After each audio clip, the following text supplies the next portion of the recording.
आज के इस वीडियो में आपका स्वागत है।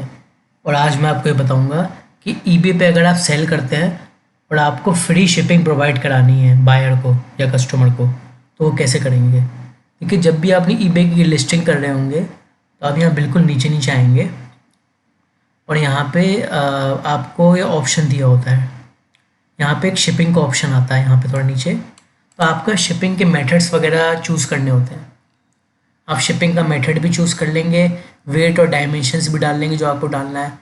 फिर यहाँ कॉस्ट टाइप आता है, यहाँ आप रखेंगे फ्लैट और यहाँ पे दबाएंगे ऐड प्राइमरी सर्विसेज। जो भी होगी आपकी प्राइमरी सर्विस आप चुनेंगे, जो भी होगी शिपिंग की। अब यहाँ सेव दबाएंगे और यहाँ पे क्लिक करेंगे ऑफ़र फ्री शिपिंग। तो यहाँ हम ऑफ़र फ्री शिपिंग पर राइट दबा देंगे तो आपकी जो शिपिंग है वो फ्री शिपिंग लिखा आएगा आपके प्रोडक्ट में, ठीक है ना।